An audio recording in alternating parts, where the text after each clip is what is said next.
নারীর মন বুঝতে পারলে নেয়ামত, বুঝতে না পারলে কিয়ামত। আপনি তাকে একটা মুচকি হাসি দিয়ে দেন, সে তার কলিজা দিয়ে দেয়। কিন্তু যদি আপনি তার মনে কষ্ট দেন, সে আপনার জীবনকে জাহান্নাম বানায়া দেয়। এজন্য প্রিয় ভাইরা, জীবনে যদি বারাকা অর্জন করতে চান, নিকট আত্মীয়দের সাথে সুসম্পর্ক রাখতে হবে, তাদের জন্য উপহার পাঠাতে হবে। বিশ্বনবী বলে, লা ইয়াদখুলুল জান্নাতা কাতে, যে ব্যক্তি আত্মীয়তার সম্পর্ককে ছিন্ন করে দেয়, সে কশিনকালেও আল্লাহর জান্নাতে ঢুকবে না।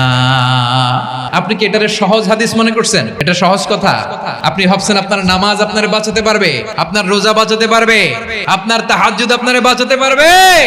আমি যে টপিকটা নিয়ে আজকের ঐতিহাসিক চট্টগ্রামের প্যারেড ময়দানের তাফসিরুল কোরআন প্রোগ্রামে আলোচনা করব, সেটা হচ্ছে সূরাতু আন-নাহলের 90 নম্বর আয়াত নিয়ে কিছু কথা আমরা উপস্থাপন করবার চেষ্টা করব ইনশাআল্লাহ। এই আয়াতটা অনেক কম্প্রিহেন্সিভ একটা আয়াত। সাইয়েদনা আব্দুল্লাহ ইবনে মাসউদ রাদিয়াল্লাহু তাআলা আনহু উনি বলেছেন, ইন্নাহা মিন আজমাই আয়াতিল কোরআন, এটা কোরআনের সবচেয়ে জামে মানে আয়াত। যদিও ছোট্ট আয়াত, অল্প কিছু কথামালা, কিন্তু তিনি বলতেন এটা কোরআনের সবচাইতে জামে মানে সবচেয়ে কম্প্রিহেন্সিভ একটা আয়াত, যেখানে শব্দ কম কিন্তু এটার দোতনা, এটার আবেদন, এটার মিনিং অনেক বেশি। এই আয়াতে আল্লাহ তাআলা বেসিক্যালি আমাদেরকে তিনটা বিষয়ে আদেশ করেছেন আর তিনটা বিষয়ে বারণ করেছেন, মানে নিষেধ করেছেন। 3 do's and 3 don'ts, do's and don'ts, তিনটা আদেশ, তিনটা নিষেধ। এই ছোট্ট একটা আয়াতে গোটা ইসলামী শরিয়ার the gist, the cream of the creams, গোটা ইসলামী শরিয়ার মূল নির্যাসকে আল্লাহ ঢুকিয়ে দিয়েছেন। তিনটা আদেশ আর তিনটা নিষেধ। আসুন আমরা সরাসরি কোরআন থেকে শুনি, সবাই পড়ুন। আউযু বিল্লাহি মিনাশ শাইতানির রাজীম, বিসমিল্লাহির রাহমানির রাহিম। ইন্নাল্লাহা ইয়া'মুরু বিল আদলি ওয়াল ইহসানি ওয়া ইতাই যিল কুরবা وينهى عن الفحشاء والمنكر والبغي يعظكم لعلكم تذكرون।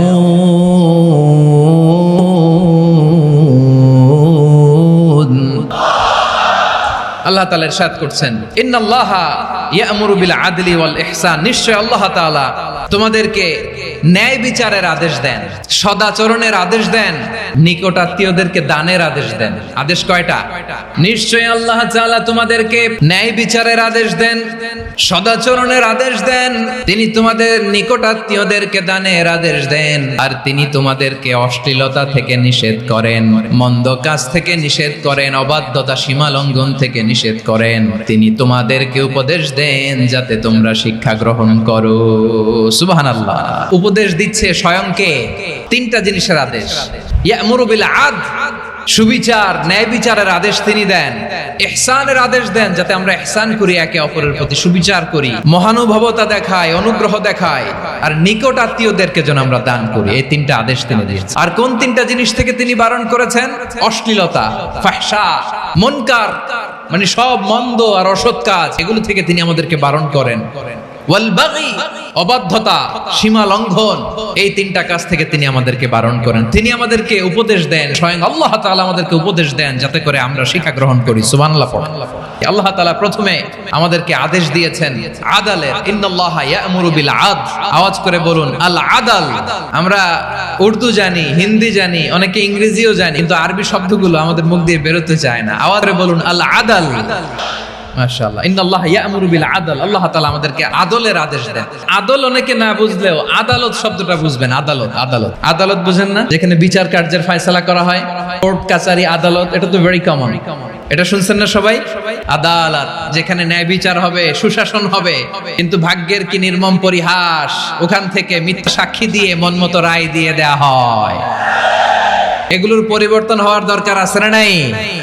প্রিয় ভাইয়েরা, আদালত, আল আদল, ইংরেজিতে বলে জাস্টিস, ন্যায় বিচার, সুবিচার, সুশাসন, জাস্টিস, আল আদল, সব জায়গায় এই জাস্টিস থাকা দরকার। Justice should be prevail in the society.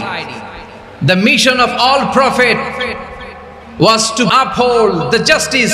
সব নবীর মিশন ছিল এই জাস্টিসকে, আদলকে, সুশাসন আর সুবিচারকে নিশ্চিত করা। পড়েন সুবহানাল্লাহ। And the core message of every divine scripture was to uphold justice. পৃথিবীর সব আসমানি কিতাবের মূল শিক্ষা ছিল এই জাস্টিসকে সমাজে এনশিওর করা, সুবিচার সুশাসনকে এনশিওর করা। তাহলে প্রিয় ভাইরা, আমরা বুঝতে পারলাম আল আদ শব্দের মানে হচ্ছে ইনসাফ বা সুবিচার বা ন্যায় বিচার। এটা হচ্ছে একটা general meaning, very general meaning. আপনি যদি ইন ডেপথ বুঝতে চান, আরো ভেতরে যান, তাহলে আদাল মানে হচ্ছে সমন্বয়, আদাল মানে হচ্ছে ভারসাম্য, ব্যালেন্স। আদাল মানে হচ্ছে মধ্যম পন্থা। সুবহানাল্লাহ পড়েন। কারণ সব সময় সমান সমান হইলেই সুবিচার হয় না। কথা কি বুঝতেছেন? ইসলামের দ্য কনসেপ্ট অফ আদাল, এটা এমন আদাল, এটা সব সময় সমান সমান নয়। যখন সমান সমান দেয়া দরকার, ইসলাম সমান সমান দেয়। যখন ব্যালেন্স করা দরকার, চেক এন্ড ব্যালেন্স, সমন্বয় ভারসাম্য করা দরকার, তখন ইসলাম ভারসাম্য করে দেয়। এটার নাম আদাল। সুবহানাল্লাহ।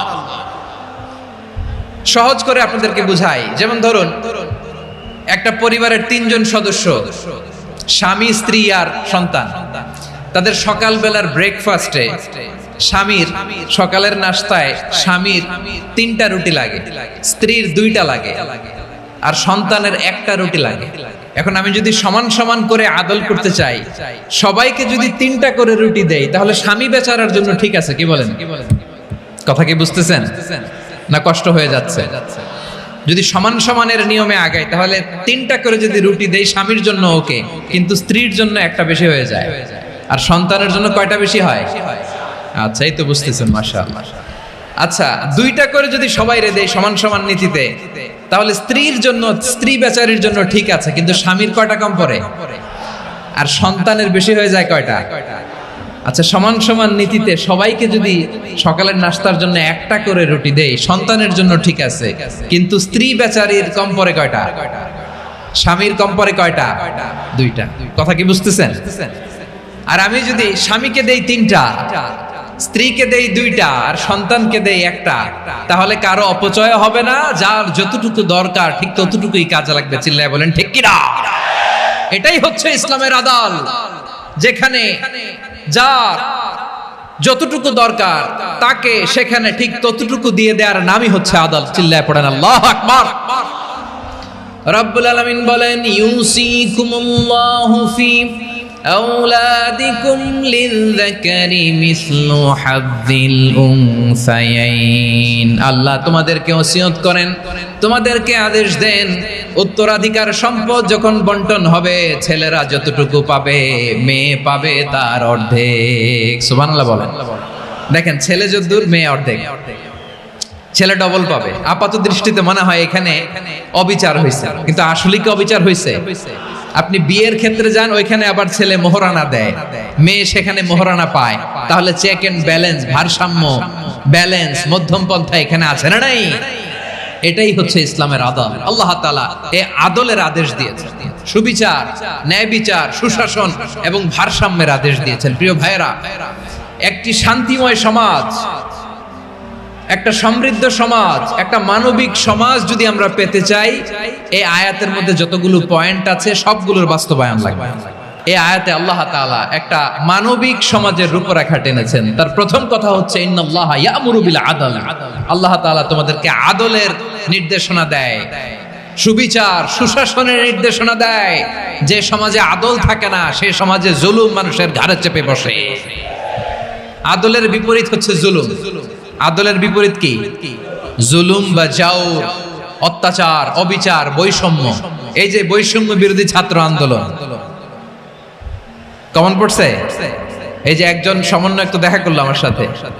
জুলুম মানে হচ্ছে বৈষম্য। বৈষম্যের স্থান ইসলামে নাই, অবিচারের স্থান ইসলামে নাই, জুলুমের স্থান ইসলামে নাই। আল্লাহ তাআলা বলেন যে আমি জুলুমকে নিজের জন্য হারাম করেছি এবং তোমাদের জন্য হারাম করেছি।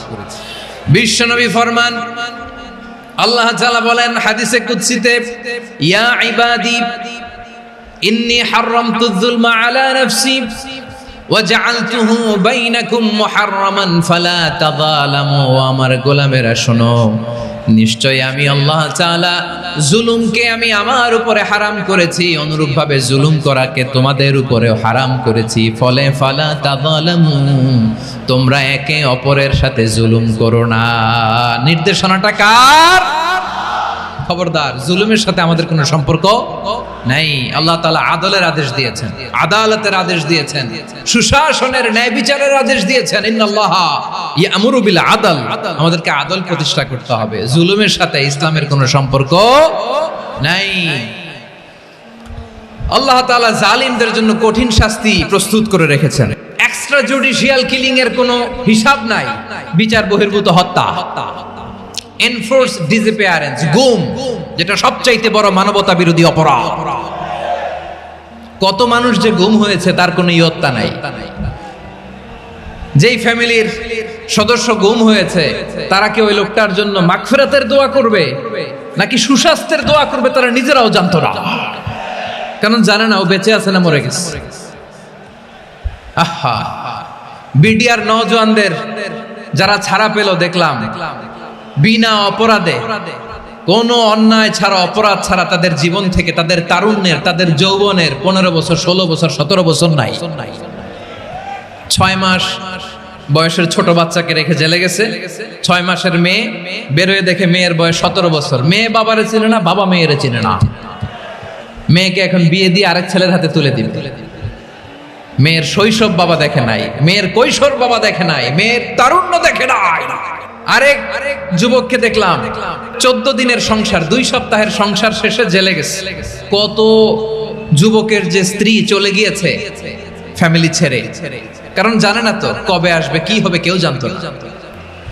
দাম্পত্য জীবনের মাত্র 14 দিনের স্মৃতি, এই স্মৃতিকে আঁকড়ে ধরে এক বোন 16টা বছর, 17টা বছর কাটিয়ে দিয়েছে।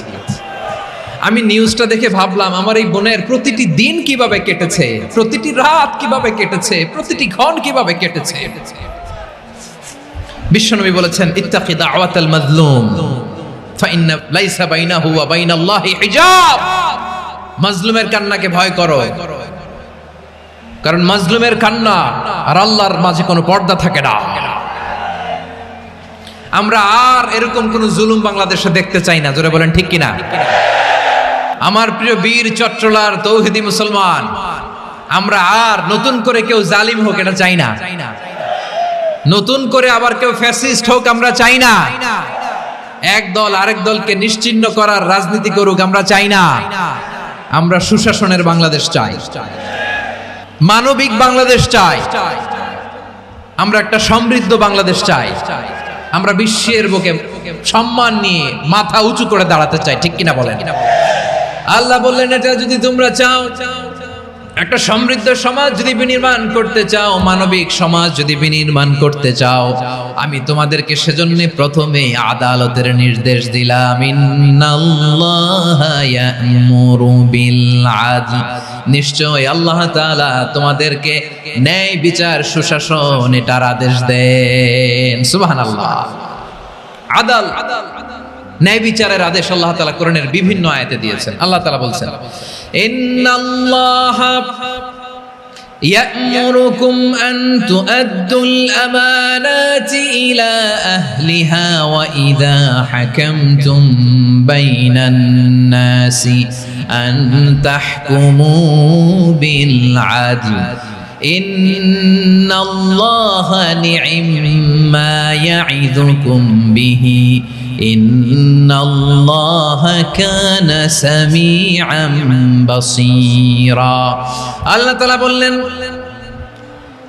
আল্লাহ আদেশ দিচ্ছেন, যে ব্যক্তি আমানতের হকদার তার হাতে তোমরা আমানত পৌঁছে দাও। আর যখন তোমরা বিচার কার্য করবে, বিচার ফয়সালা করবে, আদালতের সাথে করো। সুবহানাল্লাহ বলেন। ওয়া ইযা হাকামতুম বাইনান নাসি আন তাহকুমু বিল আদল, আদালতের সাথে করবা।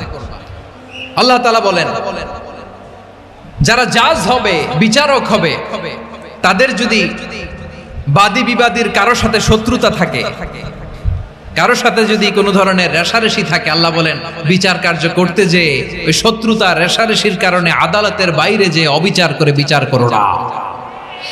ওয়ালা ইয়াজরিমান্নাকুম শানাআনু কওমিন আলা আল্লা তা'দিলু ই'দিলু হুয়া আকরাবু লিত্তাকওয়া ওয়াত্তাকুল্লাহা ইন্নাল্লাহা খাবীরুম বিমা তা'মালুন। খবরদার কোন জাতির প্রতি, কোন গোষ্ঠীর প্রতি, কোন গোত্রের প্রতি আক্রোশ যেন তোমাদেরকে ন্যায় বিচার থেকে দূরে সরিয়ে না দেয়, বরং আমি আল্লাহর আদেশ হলো ই'দিলু, তোমরা আদল করো, ন্যায় বিচার করো, সুবিচার করো, সুশাসন প্রতিষ্ঠা করো। হুয়া আকরাবু লিত্তাকওয়া, এটাই তাকওয়ার সবচেয়ে কাছাকাছি। সুবহানাল্লাহ বলেন। কোরআনের বিভিন্ন আয়াতে আল্লাহ তাআলা স্পেসিফিকলি ধরে ধরে বিচার করার সময় আমরা যেন আদল করি সেটা বলেছেন। কোরআনের কোন কোন জায়গায় আল্লাহ তাআলা এই আল আদল শব্দটা ব্যবহার করেছেন। আবার একই জিনিস ইনসাফ, সুবিচার, সুশাসন, ন্যায় বিচার, ন্যায় পরায়ণতা বুঝাতে আল্লাহ তাআলা কখনো কখনো আল কিসত শব্দটা ব্যবহার করেছেন। আল্লাহ তাআলা বলেন ওয়া ইন হাকামতা ফাহকুম বাইনাহুম বিল কিসতি ইন্নাল্লাহা ইউহিব্বুল মুকসিতিন। যখন তুমি বিচার করবে, বিশ্বনবীকে উদ্দেশ্য করে অ্যাড্রেস করে বললেন, নবী হে, ইহুদিরা কোনো বিষয়ে মীমাংসার জন্য যদি আপনার দরবারে আসে, যদি বিচার করতে হয়, খবরদার অবিচার করবেন না। ফয়সালা যেটা করবেন কিসতের সাথে করবেন, ন্যায় পরায়ণতার সাথে করবেন, কারণ ইন্নাল্লাহা ইউহিব্বুল মুকসিতিন, নিশ্চয় আল্লাহ রাব্বুল ইজ্জাত ন্যায় পরায়ণশীলদেরকে বড্ড ভালোবাসেন। সুবহানাল্লাহ বলেন। ন্যায় পরায়ণ লোকদেরকে আল্লাহ তাআলা বড্ড ভালোবাসেন। অন্য আয়াতে আল্লাহ তাআলা বলছেন وَنَضَعُ الْمَوَازِينَ الْقِسْطَ لِيَوْمِ الْقِيَامَةِ فَلَا تُظْلَمُ نَفْسٌ شَيْئًا। আমি কিয়ামতের দিন ন্যায় পরায়ণতার মানদণ্ড স্থাপন করব, যেটাকে আমরা মিজানের পাল্লা বলি। আল্লাহ বলেন ন্যায় বিচারের মানদণ্ড কিয়ামতের ময়দানে আমি আল্লাহ স্থাপন করব।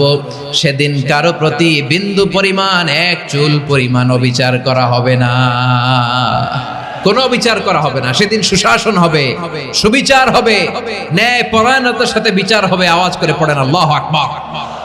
তাহলে প্রিয় ভাইরা, যে তিনটি বিষয়ে আল্লাহ তাআলা আমাদেরকে আদেশ দিয়েছেন, তার প্রথমটা হচ্ছে আদালত, ইনসাফ, সুবিচার, ন্যায় বিচার। এটা আমরা চাই কি চাই না? বিশ্বনবী ন্যায় বিচার, ন্যায় পরায়ণতা, সুশাসন প্রতিষ্ঠিত করেন কি করেন নাই? আপনারা বিশ্বনবীর সিরাত যারা পড়েছেন, আপনি দেখবেন বিশ্বনবীর সিরাতের পরতে পরতে, বাকে বাকে, সিরাতের বাকে বাকে এই আদালতের নমুনা মেলে। সুবহানাল্লাহ বলেন।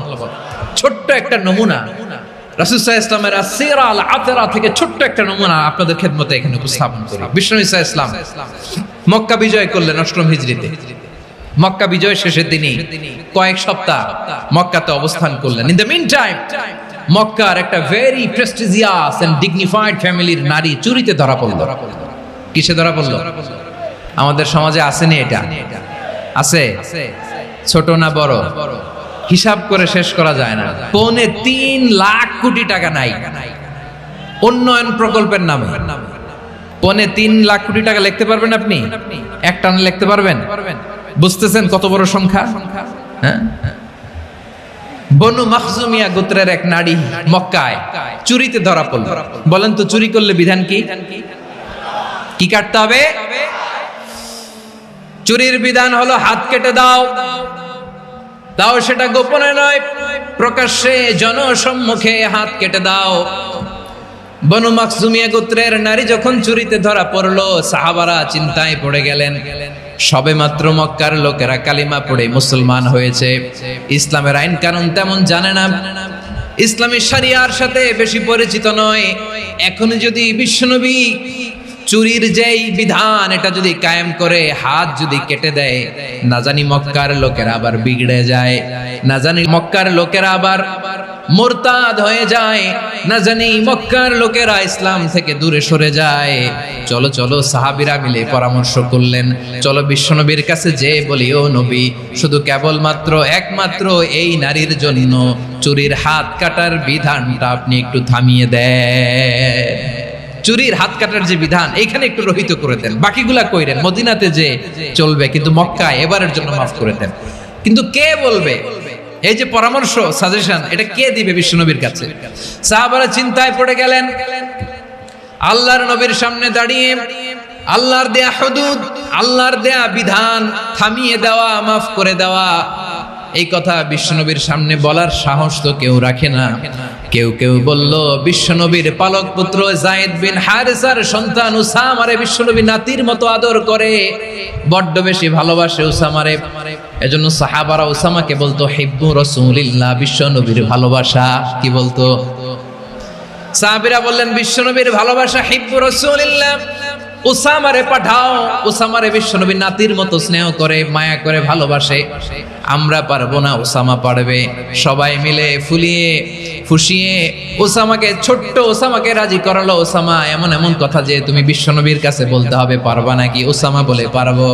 সাইয়েদনা উসামা রাদিয়াল্লাহু তাআলা আনহু তরুণ সাহাবী বিশ্বনবীর কাছে গেলেন, যে বললেন, নবী, বনু মাখজুমিয়া গোত্রের এক নারী চুরিতে ধরা পড়েছে, এবারের জন্য কি এই মহিলাটারে মাফ করে দিলে হয় না? এবারের জন্য একটু ক্ষমা করা যায় না নবী? বিশ্বনবী বলেন, আতাশফাউ ফি হাদ্দিম মিন হুদুদিল্লাহ, তোমার এত বড় সাহস উসামা, তুমি আল্লাহর হাত, আল্লাহর দেয়া বিধান, এটার ব্যাপারে সুপারিশ করতে এসেছো? তোমরা কি জানো তোমাদের আগে যত কম, যত গোত্র, যত জনপদ ধ্বংস হয়েছে তার কারণ ছিল তাদের মধ্যে গরিবরা অন্যায় করলে তারা বিচার করত, আর ধনীরা অন্যায় করলে তারা মাফ করে দিত। খবরদার! ওয়া আইমুল্লাহ লাউ আন্না ফাতিমাতা বিনতি মুহাম্মাদিন সারাকাত লাকাতা মুহাম্মাদুন ইয়াদাহা। বিশ্বনবী বললেন, ওরে ওসামা, বানু মাখজুমিয়ার ওই প্রেস্টিজিয়াস এন্ড ডিগনিফাইড ফ্যামিলির মেয়ে তো দূর কি বাত, অনেক দূরের কথা।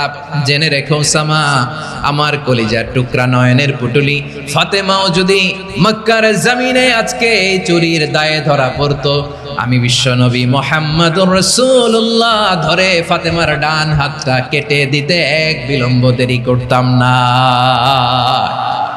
ইন্নাল্লাহা ইয়া'মুরু বিল আদল, আমাদেরকে জাস্টিস শিখায়। পশ্চিমারা আমাদেরকে ইনসাফ শিখায়, আমাদেরকে সুশাসন শিখায়। আর ইনসাফ, সুশাসন, ন্যায় বিচার, সুবিচার, জাস্টিস কারে বলে বিশ্বনবীর বায়োগ্রাফি থেকে জেনে নাও। এই ছিল বিশ্বনবী ইসলামের আদালতের নমুনা। আপনি যদি সাইয়েদনা ওমর ফারুকের জীবনের দিকে তাকান, এমন কঠোর, এমন বীর সেনানী ছিলেন। সাইয়েদনা ওমর ফারুক যদি রাস্তার এই মাথা দিয়ে হাঁটা শুরু করতেন, শয়তান ওমর ফারুককে দেখলে ওই রাস্তা রেখে দিয়ে অন্য রাস্তা দিয়ে হাঁটতো। সুবহানাল্লাহ। ওমর ফারুক রাদিয়াল্লাহু তাআলা আনহু কি পার্সোনালিটি ছিল, কি পার্সোনালিটি! আমাদের এলাকায় ছোট বাচ্চারা রাতে ভাত খেতে চায় না, আমার মেয়েটাও খেতে চায় না। এই এটা দিব, ওইটা দিব, আজকে মাহফিলে আসার সময় বলে দিছে লিস্ট করে, এটা এটা আনতে হবে। তো ছোট্ট বাচ্চাদের অনেক বায়না থাকে, ওরা রাতে খেতে চায় না। তো মায়েরা বিভিন্ন ভয় দেখায়, এই বাঘ আসবে, বাঘ আসবে খাও, এই ভূত আসবে, ভূত আসবে খাও। আপনারা কি বলেন চট্টগ্রামে? ভূত, ভূত, ভূত আসবে, বাঘ আসবে, খাও খাও খাও, তাড়াতাড়ি খাও। তো বাচ্চারা এগুলো শুনে ভয়ে খেতে শুরু করে। মদিনার জমিনেও একই ঘটনা ঘটতো। মদিনার ছোট্ট ছোট্ট সোনামণিরা খেতে চাইতো না। তো মায়েরা বলতো, হা হুয়া ইয়াতি উমর, হা হুয়া ইয়াতি উমর, ওই যে ওমর আসতেছে, ওমর। ওমরে ফারুকের কথা শুনলে বাচ্চারা একেবারে ঠান্ডা। প্রভু তুমি বলেছ রাসূল দেবে না, বলনি দেবে না ওমর, বলনি দেবে না হামজা তারিক, খালিদ বিজয় সমর।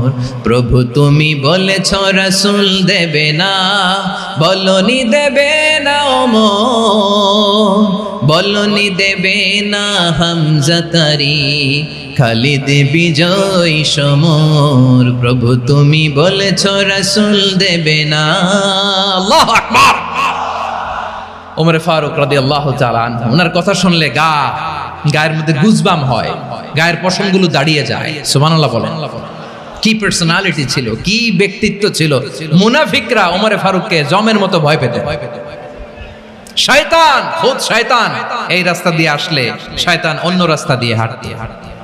ওমরে ফারুক রাদিয়াল্লাহু তাআলা আনহুর জীবনে যদি দেখেন তাহলে সেখানে আপনি আদালতের, ইনসাফের, সুশাসনের, জাস্টিসের নমুনা দেখতে পাবেন। কয়টা শুনবেন? সাইয়েদনা ওমরে ফারুক রাদিয়াল্লাহু তাআলা আনহুর সন্তান আব্দুর রহমান মিশরে মদ খেয়ে মদ্যপ অবস্থায় ধরা পড়েছে। মদ খাওয়ার কারণে, মদ যদি কেউ পান করে আর যদি প্রমাণিত হয় তার বিচার হলো 80 বেত। আওয়াজ করে বলেন কয় বেত? বাংলাদেশেও তো এই আইন আছে নাকি? বাংলাদেশে আছে? হ্যাঁ, মদ খাইলে 80 বেত, এই আইন বাংলাদেশে চালু হোক, আমরা চাই কি চাই না? একেবারে সহজ, পানির মতো সহজ হিসাব, একেবারে সহজ। ওমরে ফারুক রাদিয়াল্লাহু তাআলা আনহুর ছেলে ভুল করে মদ পান করে ফেলেছিলেন। আব্দুর রহমান, ঘটনা ঘটেছে মিশরে। মিশরের গভর্নর তখন আমর ইবনে আস রাদিয়াল্লাহু তাআলা আনহু।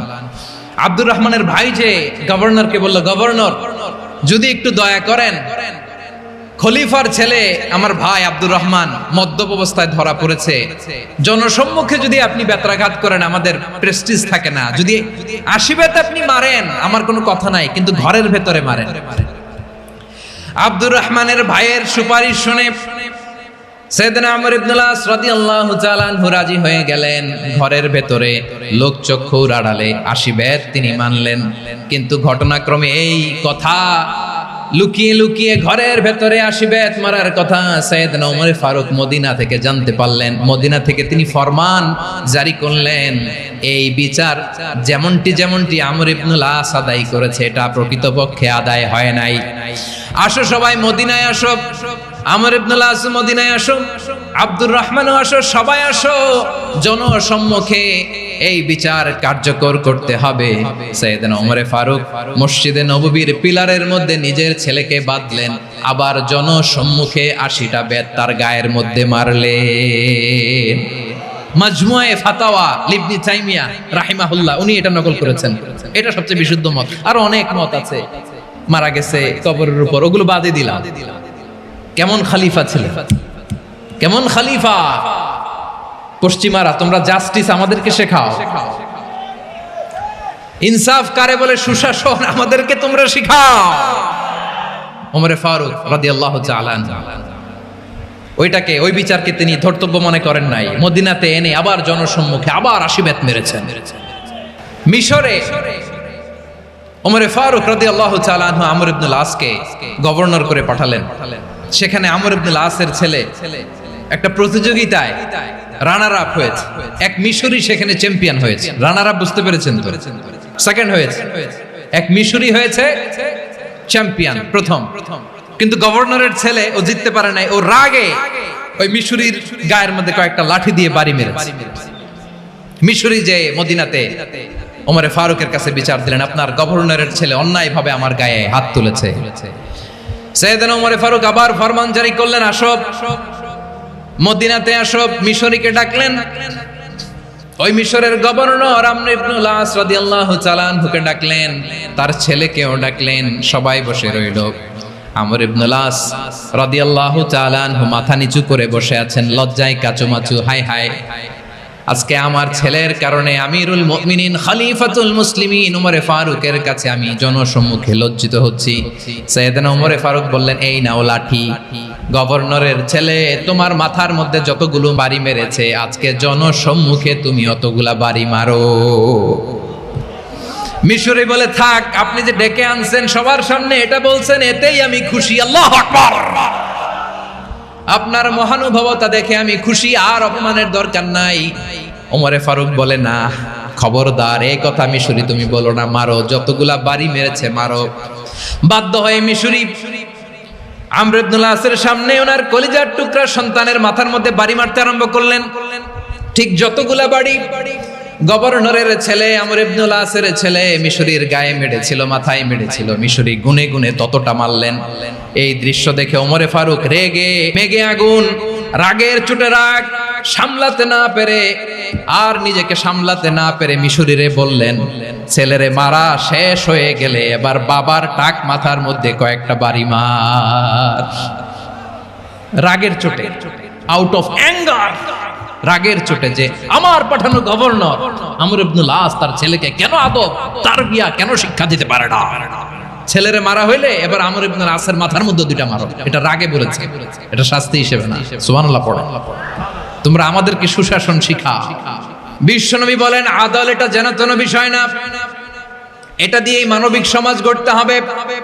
আল্লাহ তাআলা কিয়ামতের কঠিন ময়দানে যেদিন স্বামী স্ত্রীকে চিনবে না, স্ত্রী স্বামীকে দেখে পালিয়ে যাবে, বন্ধু বন্ধুরে চিনবে না, পীর সাহেব মুরিদরে চিনবে না, মুরিদ পীর সাহেবরে চিনবে না, দলের কর্মী তার নেতারে চিনবে না, নেতা তার কর্মীরে চিনবে না, বন্ধু বন্ধুরে দেখে পালাবে। এই কঠিন মুহূর্তে সূর্যটা মাথার কাছে চলে আসবে, জমিনটা তামার জমিন হবে, আজকের জমিনের মতো নয়। মানুষ ঘর্মাক্ত ক্লান্ত শ্রান্ত মাথার মগজগুলো কানের ছিদ্র আর নাকের ছিদ্র দিয়ে বেয়ে বেয়ে পড়বে। বিশ্বনবী ফরমান কিয়ামতের ওই কঠিন ময়দানে 7 শ্রেণীর ব্যক্তিকে রব্বুল আলামিন তার আরশের নিচে ছায়া দিবেন। তার মধ্যে প্রথম শ্রেণীর ব্যক্তি হলো ইমামুন আদিল, যে ইনসাফের সাথে বিচার করে, যে জাস্টিস সমাজে সার্ভ করে, যে সুশাসন নিশ্চিত করে, ওই ইমামুন আদিল। আদিল শব্দটা বুঝছেন না? ইন্নাল্লাহা ইয়া'মুরু বিল আদল, পাইছেন? আদিল। 7 শ্রেণীর ব্যক্তিকে আল্লাহ তাআলা সুশীতল আরশের নিচে ছায়া দিবেন, যেদিন তার দেয়া ছায়া ছাড়া কোনো ছায়া থাকবে না। এর প্রথম হচ্ছে ইমামুন আদিল, ন্যায়পরায়ণ শাসক। চিল্লায় বলেন সুবহানাল্লাহ।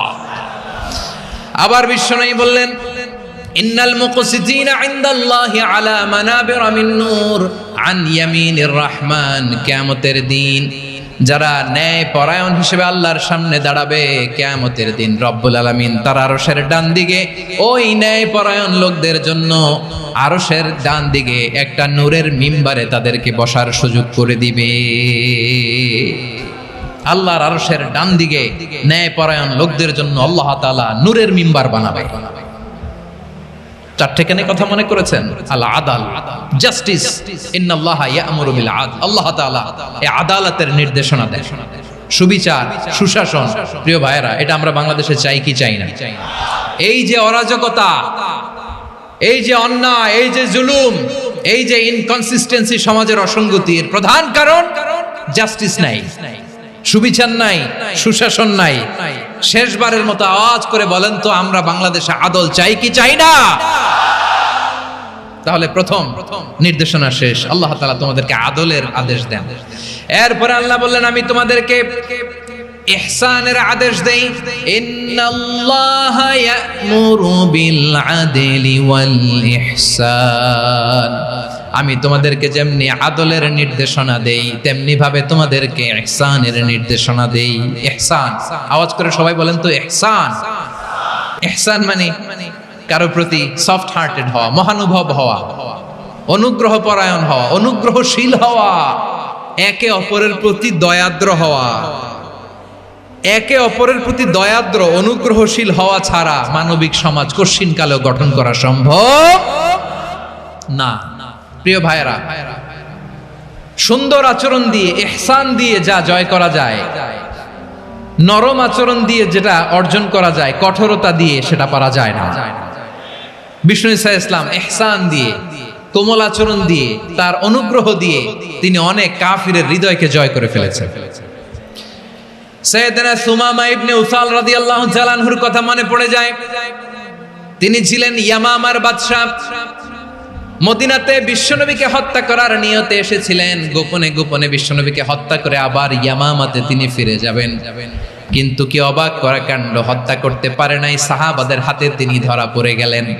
সাইয়েদনা সুমামা ইবনে উসাল রাদিয়াল্লাহু তাআলা আনহু হত্যার নিয়তে আসলেন, কিন্তু হত্যা করতে পারলেন না। সাহাবারা ওনাকে ধরে ফেললেন, ধরে মসজিদে নববীর পিলারের মধ্যে বেঁধে রাখলেন। সুমামা ইবনে উসাল, সিরাত থেকে শুনে, সিরাত থেকে শোনাচ্ছি, রাদিয়াল্লাহু তাআলা আনহু ইয়ামামার অধিপতি ছিলেন। বিশ্বনবীকে হত্যার জন্য আসছেন, ধরা পড়ে গেছেন, এখন মসজিদে নববীতে বেঁধে রাখছেন, তার মানে বন্দী। তো এখন স্ট্যাটাস কি? বন্দী, ক্যাপটিভ। তো বিষ্ণু ঈসা ইসলাম সাহাবাদেরকে বললেন তার খোঁজ খবর নিও, সুমামা ইবনে উসালের খোঁজ খবর নিও। সাহাবারা বলেন, ইয়া রাসূলুল্লাহ, আপনাকে হত্যা করতে এসেছে, তার তো কঠিন ক্যাপিটাল পানিশমেন্ট হওয়া দরকার, কঠিন শাস্তি হওয়া দরকার। বিশ্বনবী বললেন, না, আমি যেটা জানি তোমরা সেটা জানো না, তোমরা সুমামার সাথে ভালো আচরণ করো। বিশ্বনবী সুমামার কাছে গেলেন। প্রথম দিন যে তিনি কালেমার দাওয়াত দিলেন, ঈমানের দাওয়াত দিলেন, ইসলামের দাওয়াত দিলেন, রিসালাতের দাওয়াত দিলেন, আখিরাতের দাওয়াত দিলেন। পরের দিন যে বিশ্বনবী সালাতের দাওয়াত দিলেন, যাকাতের দাওয়াত দিলেন, ইসলাম কি, কিভাবে, কেমন করে পালন করতে হয় চমৎকার আর্টিকুলেট করতে শুরু করলেন। তন্ময় হয়ে সুমামা ইবনে উসাল রাদিয়াল্লাহু তাআলা আনহু বিশ্বনবীর কথাগুলো শুনতে আরম্ভ করলো। একদিন নয়, 2 দিন নয়, টানা 3 দিন বিশ্বনবী সুমামার কাছে ইসলামকে প্রেজেন্ট করেছেন, উপস্থাপন করেছেন। আওয়াজ করে বলেন, কয় দিন? 3 দিন। 3 দিন মসজিদে নববীতে বাধা। আর সাহাবীদেরকে বললেন, তার খোঁজ খবর নিও, তোমরা যে রুটি বানাও এর মধ্যে সবচেয়ে ভালো আটার রুটিটা তারে দিও, সবচেয়ে রিফাইন্ড খেজুর, যেটা পিওর খেজুর, এটা তারে দিও। আর বিশ্বনবী নিজের ওট থেকে দুধ দহন করে ওনার বাড়ির এক কর্মচারীকে বলেছেন, দুধ দহন করে সুমামার জন্য নিয়ে যেও। সুবহানাল্লাহ পড়বেন না? সবাই তো অবাক, ইয়ামামা থেকে আসছে নবীকে হত্যা করতে, বিশ্বনবী দেখে তারে জামাই আদর করেন। 1 দিন নয়, 2 দিন নয়, টানা 3 দিন বিশ্বনবী এভাবে সুমামার কাছে যেয়ে ইসলামকে প্রেজেন্ট করতে আরম্ভ করলেন, ইসলামকে উপস্থাপন করতে শুরু করলেন। আর তাকে চমৎকার এন্টারটেইনমেন্ট, আপ্যায়ন দিতে আরম্ভ করলেন। টানা 3 দিন যখন ইসলামের দ্য বিউটিজ অফ ইসলাম, ইসলামের সুমহান বাণী, সৌন্দর্য তার কাছে উপস্থাপন শেষ, তাকে আপ্যায়ন শেষ, বিশ্বনবী বললেন সাহাবাদেরকে, যাও এবার সুমামার হাতের পায়ের রশি দুটো খুলে দাও। সাহাবারা তর্ক জুড়ে দিলেন, লা ইয়া রাসূলুল্লাহ, এমনটা করবেন না, তো ভয়ঙ্কর ভয়ঙ্কর খুনি, কি জানি কি হয়ে যায়। বিশ্বনবী বললেন, না, তার হাতে পায়ের রশিগুলো খুলে দাও। সাহাবারা বিশ্বনবীর কথা মতো তার হাতে পায়ের রশিগুলো খুলে দিল। সুমামা মুহূর্তের মধ্যে মসজিদে নববী থেকে বের হয়ে ইয়ামামায় ফিরে না যে মসজিদে নববীর পাশে একটা খেজুর বাগান ছিল, সেখানে চলে গেলেন। সেখানে একটা ছোট্ট কুয়া ছিল, কুয়ার পানি দিয়ে তিনি গোসল করলেন। সুবহানাল্লাহ পড়েন। কুয়ার পানি দিয়ে গোসল করে মসজিদে নববীর সামনে এসে বিশ্বনবী এবং সাহাবাদের সামনে দাঁড়িয়ে সাব্বাবা উঁচু করে বললেন, আশহাদু আল্লা ইলাহা ইল্লাল্লাহ ওয়া আশহাদু আন্না মুহাম্মাদান আবদুহু ওয়া রাসূলুহু। আমি সাক্ষ্য দিচ্ছি আল্লাহ ছাড়া কোনো ইলাহ নাই, আর মুহাম্মদ আল্লাহ তাআলার প্রেরিত বান্দা এবং রাসূল। প্রিয় ভাইয়েরা, ইহসান দিয়ে যা জয় করা যায়, কঠোরতা দিয়ে সেটা কঠিনকালেও জয় করা যায় না। আওয়াজ করে বলেন, ঠিক কি না? এবার সুমামা দাঁড়িয়ে বলে, ওগো নবী, আমি তো কালিমা পড়ে মুসলমান হয়ে গেলাম, এবার শোনেন, এই মুহূর্তের আগে আপনার চেহারার চাইতে নিকৃষ্ট কোনো চেহারা আমার কাছে ছিল না, কিন্তু শাহাদা পাঠ করার পরে আপনার চেহারার চাইতে উত্তম শ্রেষ্ঠ কোনো চেহারা আমার কাছে আর নাই। ও নবী, আজকের দিনের আগে ইসলাম ধর্মের চেয়ে নিকৃষ্ট অপছন্দনীয় কোনো ধর্ম আমার কাছে ছিল না, কিন্তু এই মুহূর্ত থেকে ইসলামের চেয়ে সেরা শ্রেষ্ঠ পছন্দনীয় কোনো ধর্ম আমার কাছে নাই। নবী গো, আজকের দিনের আগে মদিনার চাইতে অপছন্দনীয় নিকৃষ্ট কোনো শহর আমার কাছে ছিল না, কিন্তু এই মুহূর্তের পর থেকে মদিনার চাইতে কোনো শ্রেষ্ঠ শহর আমার জানা নাই। সে ছিল গমের বড় ডিলার, গম বেচতো। কি বেচতো?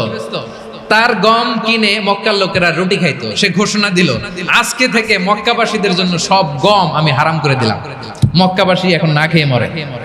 সুবহানাল্লাহ পড়বেন না? মক্কাবাসী বিশ্বনবীর কাছে আসলেন, এসে বললেন, মুহাম্মদ, আমরা তো তোমার ভাই, তোমার চাচা, তোমার ভাতিজা, তোমার আত্মীয়, তুমি সুমামারে বলো সে যেন আবার গমের সাপ্লাই মক্কার জন্য অনুমতি দিয়ে দেয়। বিশ্বনবীর অনুমতি ক্রমে সুমামা আবার মক্কাতে গম পাঠাতে শুরু করলো। পড়েন সুবহানাল্লাহ। ইহসান, ইহসান দিয়ে আপনি যেটা জয় করতে পারবেন, you can win the heart of your enemies.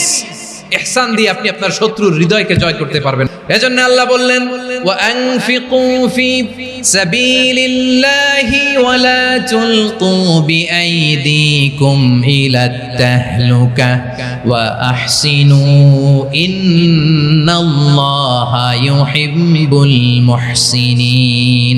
তোমরা আল্লাহর রাস্তায় দান করবে আর নিজেরা নিজেদেরকে ধ্বংসের হাতে ঠেলে দিও না। তোমরা একে অপরের প্রতি ইহসান করবে, কারণ ইহসানকারীদেরকে আল্লাহ বড্ড ভালোবাসেন। সুবহানাল্লাহ পড়েন। আবার সূরা রহমানে আল্লাহ বললেন হাল জাযাউল ইহসানি ইল্লাল ইহসান ফাবিআইয়ি আলা, সবাই পড়েন ফাবিআইয়ি আলাই রাব্বিকুমা তুকাযযিবান। ইহসানের প্রতিদান হিসেবে ইহসানি হয়। বিশ্বনবী সুমামার প্রতি যেমন ইহসান করেছেন, সুমামাও ঠিক তেমন ইহসান ফিরিয়ে দিয়েছে। ঠিক কিনা বলেন? তাহলে এক নম্বরে হচ্ছে আদ, ন্যায় বিচার। দুই নম্বরে সবাই বলেন ইহসান, সদাচরণ। ইহসান দুই ধরনের প্রিয় ভাইরা, ইহসান ফিল ইবাদা, ইহসান ফিল মুআমালা। ইহসান ফিল ইবাদা হচ্ছে একাগ্র অনুভবে ইবাদতে ডুব দেওয়া, এর নাম ইবাদতের ইহসান। সুবহানাল্লাহ পড়ুন। বিশ্বনবী বলেন ইহসান মানে কি জানো নাকি?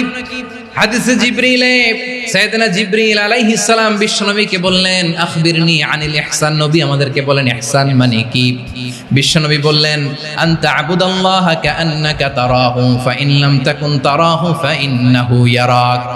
ইহসান মানে হলো এমন ভাবে তুমি আল্লাহর সামনে নিজেকে উজাড় করে ইবাদত করবে, তুমি ভাববে তুমি আল্লাহকে দেখতে পাচ্ছ। আর এটা যদি ভাবা তোমার জন্য কঠিন হয়ে যায়, অন্তত এতটুকু তুমি ভাববা যে আল্লাহ তোমাকে দেখতে পাচ্ছেন। ঠিক কিনা বলেন? ও আমার বীর চট্টলার ভাইয়েরা, কেউ যেটা দেখে না সেটা দেখে কে? এই বিশ্বাস হৃদয়ের মধ্যে আছে? নামাজে যখন দাঁড়ান এই ফিলিংসটা আনা যাবে? এসা পর্যন্ত যে আমরা হায়াত পাবো কোনো গ্যারান্টি আছে? সবাই আওয়াজ করে বলেন গ্যারান্টি আছে? গ্যারান্টি নাই। এজন্য বিষ্ণু ইসলাম বলেছে এমন ভাবে নামাজে দাঁড়াও, ইবাদত করো, মনে করো হতে পারে এটাই আমার জীবনের শেষ নামাজ। Perform the salah as if this is your last and final prayer. এমন ভাবে সালাতে দাঁড়াও, ভাবো হতে পারে এটাই তোমার জীবনের শেষ নামাজ। এমন ভাবে নামাজে দাঁড়াও, ভাবো এটাই শেষ নামাজ। তাহলে নামাজে একাগ্রতা বাড়ায় দিবে কে? ফলে ইবাদতের ইহসান আমাদের অর্জিত হবে। আর মুআমালাতে ইহসান হলো, বিশ্বনবী বলেন ইন্নাল্লাহা তাবারাকা ওয়া তাআলা কাতাবাল ইহসানা আলা কুল্লি শাই ফাইদা কাতালতুম ফাআহসিনুল কিতলা ওয়া ইযা যাবাহতুম ফাআহসিনুয যাবহা ওয়ালিয়ুহিদ্দা আহাদুকুম শাফরাতাহু ওয়ালিয়ুরিহ যাবিহাতাহু। ইহসান দুই ধরনের, আওয়াজ করে বলতে হবে কয় ধরনের? একটা হচ্ছে ইহসান ফিল ইবাদা, ইবাদতে ইহসান। ইবাদতে ইহসান কি? একাগ্র অনুভব দিয়ে ইবাদত করা, মন প্রাণ দিয়ে ইবাদত করা। আর মুআমালাতে ইহসান কি? সব কাজে, দৈনন্দিন কাজে, কর্মে, সামাজিক অ্যাক্টিভিটিতে কোমলতা প্রদর্শন করা, অনুগ্রহের সাথে সবকিছু করা। আল্লাহ তাআলা ইন্নাল্লাহা তাবারাকা ওয়া তাআলা কাতাবাল ইহসানা আলা কুল্লি শাই, তিনি সব কিছুর ব্যাপারে ইহসানকে আবশ্যক করেছেন। সবকিছু, মুমিনের সব কাজে ইহসানের পরশ থাকবে। ওয়া ইযা কাতালতুম ফাহসিনুল কিতলা, বিষ্ণুই বলেন তুমি যখন কাউকে হত্যা করো ইহসানের সাথে করো। সুবহানাল্লাহ পড়বেন না? যখন হত্যা করো তখনও ইহসানের সাথে। আচ্ছা হত্যা করবো আবার ইহসান আসবে করতে, করে তো মেরেই ফেলবো আমি। আল্লাহ, ও ভাই একজন খুন করেছে, খুনি, রাষ্ট্রীয় আইনে তার শাস্তি হয়েছে ডেথ পেনাল্টি, মৃত্যুদণ্ড। এখন মৃত্যুদণ্ড দেখে আপনি যেমনি মন চায় তেমনি মারবেন লোকটারে? ওর নাক কেটে ফেলতে পারবেন? ওর কান কাটতে পারবেন? ওর চোখ উপড়ে ফেলতে পারবেন আপনি? যেমন মন চায় তার অঙ্গহানি করা যাবে না। ইহসানের সাথে তাকে হত্যা করো।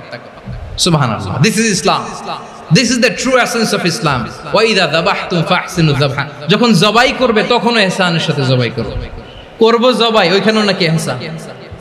আচ্ছা কুরবানির দিন আমরা পশুগুলোরে কি করি বলেন সবাই আওয়াজ করে? জবাই। জবাই মানে তো এটারে মেরেই ফেলতেছি, একটু পরে তো টুকরো টুকরো করে গোশতগুলো খাবো, এটা তো খাবো, এটা তো মেরেই ফেলবে। বিষ্ণু বলে না, জবাইয়ের মধ্যেও মুমিনের জবের ভেতরেও ইহসানের পরশ থাকা চাই। যখন জবাই করবে প্রাণীটাকে হাত পা টাইট করে বেঁধে নাও, ছুরিটাকে শার্পেন করে নাও, ধারালো করে নাও, যাতে অল্প সময়ে জবাইটা হয়ে যায়, প্রাণীটা যাতে কম কষ্ট পায়। সুবহানাল্লাহ পড়ে। দিস ইজ কল্ড ইহসান। আল্লাহ তাআলা যেমনি আদলের আদেশ করেছেন, ন্যায় বিচার, জাস্টিস এনশিওর করতে বলেছেন, সমাজে ইহসানের ব্যবহার, ইহসানের অনুশীলন তিনি করতে বলেছেন। এজন্য মুমিনের প্রতিটি কাজে, আমার চট্টগ্রামের ভাইয়েরা আমার দিকে তাকান, খেয়াল করে শুনুন, মুমিন জীবনের প্রতিটি কাজে ইহসানের পরশ থাকা চাই।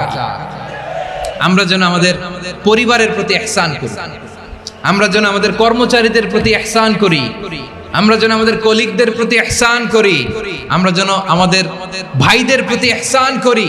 মুমিন জীবনের প্রতি কাজে ইহসানের পরশ থাকার দরকার আছে না নাই? কথা বুঝতে পেরেছেন? তাহলে আল্লাহ তাআলার তিনটা আদেশ ছিল, কয়টা গেল? প্রথমে কি ছিল? আদল। 2 নম্বরে, 3 নম্বরে রব্বুল আলামিন বললেন ওয়া ইতাইদিল কুরবা, নিকটাত্মীয়দেরকে দান করো। নিকট আত্মীয়দেরকে দাও, যারা তোমাদের ব্লাড কানেকশনের আত্মীয় তাদেরকে তোমরা দাও।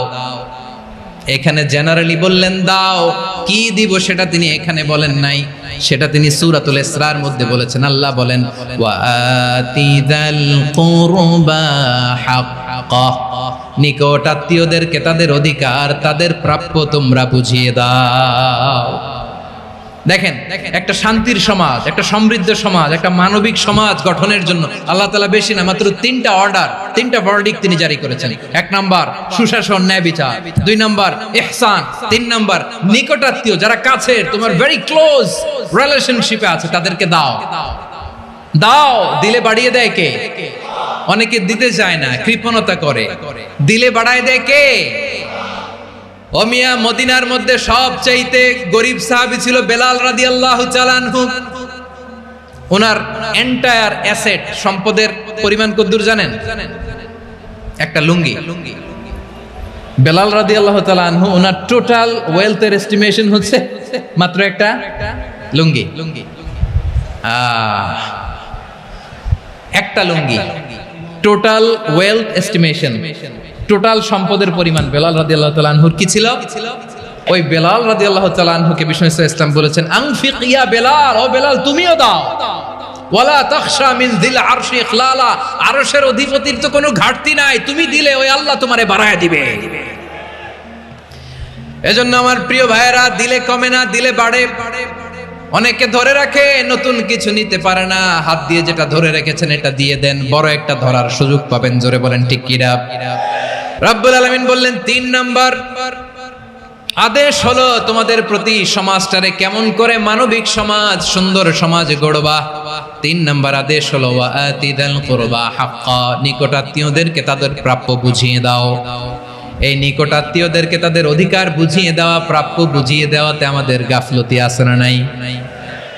অনেকে দেখবেন অনেক আল্লাহওয়ালা, তাহাজ্জুদ গুজার, সেজদা দিতে দিতে কপালে কালো দাগ ফেলে দিছে, সে তার বোনের হকটা আদায় করে নাই, আছে না নাই? অনেক বড় হাজী সাহেব, বিশাল লম্বা দাড়ি, ছেলেরে সব দিয়ে দিছে, মেয়েরে কিছু দেয় নাই, মেয়ের হক আদায় করে নাই, আছে না নাই? এই হাজী সাহেবেরা, এই আল্লাহওয়ালারা কিয়ামতের ময়দানে আটকে যাবে। আপনি অন্যের অধিকার নষ্ট করেছেন, তাদের রাইটস কে ভায়োলেট করেছেন। এজন্য আল্লাহ তাআলা বলেন, কারো অধিকার যদি কেউ নষ্ট করে, ওই সমাজটা মানবিক সমাজ কঠিনকালেও হতে পারে না। এজন্য 3 নম্বর আল্লাহ বললেন ওয়া ইতাইদিল কুরবা, নিকটাত্মীয়দেরকে দাও। কি দিবা? তাদের অধিকার দিয়ে দাও। বোনের অধিকার বুঝিয়ে দাও, মেয়ের অধিকার বুঝিয়ে দাও, ফুফুর অধিকার বুঝিয়ে দাও। দেখবেন অনেক মায়েরা ছেলের পাতে মুরগির রান দেয়, মেয়ের পাতে দেয় মুরগির ঠ্যাং। তো মেয়ের কি মুরগির রান খেতে মনে যায় না? মনে যায় না? এমনটা করা যাবে না। নিকটাত্মীয়দেরকে অধিকার দিয়ে দাও, নিকটাত্মীয়ের সাথে সুসম্পর্ক রাখো। আদেশটা কার? এজন্য প্রিয় ভাইয়েরা, জীবনে যদি বারাকা অর্জন করতে চান, নিকটাত্মীয়দের সাথে সুসম্পর্ক রাখতে হবে, তাদের জন্য উপহার পাঠাতে হবে। বিশ্বনবী বলেন লা ইয়াদখুলুল জান্নাতা কাতে, যে ব্যক্তি আত্মীয়তার সম্পর্ককে ছিন্ন করে দেয়, সে কঠিনকালেও আল্লাহর জান্নাতে ঢুকবে না। আপনি কি এটারে সহজ হাদিস মনে করছেন? এটা সহজ কথা? আপনি ভাবছেন আপনার নামাজ আপনারে বাঁচাতে পারবে, আপনার রোজা বাঁচাতে পারবে, আপনার তাহাজ্জুদ আপনারে বাঁচাতে পারবে? অধিকার নষ্ট করলে কিছুই আপনারে বাঁচাতে পারবে না। এজন্য নিকট আত্মীয়দেরকে দিতে হবে বেশি বেশি। বিশ্বনবী বলেন ইন্না সাদাকাতা আলাল মিসকিনি সাদাকা ওয়া আলা যির রাহিমি ইসনাতান সাদাকাতুন ওয়া সিলা। মিসকিন রে দান করলে শুধু দানের সওয়াব হয়, নিকট আত্মীয়কে দান করলে 2টার সওয়াব হয়, সাদাকার সওয়াব হয়, আবার আত্মীয়তার বন্ধন অটুট রাখার সওয়াব হয়ে যায়। আবার বিশ্বনবী বললেন মান সাররাহু আইয়ুবসাতা লাহু ফি রিজকিহি ওয়া ইনসাআলাহু ফি আসারিহি ফালইয়াসিল রাহিমা যে ব্যক্তি তার রিজিকের প্রশস্ততা চায় আর হায়াতে বরকত চায়, সে যেন তার আত্মীয়ের সাথে সুসম্পর্ক রাখে। আমার প্রিয় চট্টলার ভাইয়েরা, আমাদের রিজিক বাড়ুক, এটা আমরা চাই কি চাই না? সবাই চান? হ্যাঁ, আমাদের রিজিকে প্রশস্ততা আসুক, চাই কি চাই না? আমাদের হায়াতে বরকত আসুক, আমরা চাই কি চাই না? এই দুইটা যদি চান তাহলে নিকট আত্মীয়দের সাথে সুসম্পর্ক রাখবেন। পারবেন? তাহলে সমাজটারে মানবিক সমাজ বানায় দিবে কে? তিনটা আদেশ চলে গেল। 1 নম্বরে কি ছিল? 2 নম্বরে, 3 নম্বরে নিকট আত্মীয়দেরকে দান।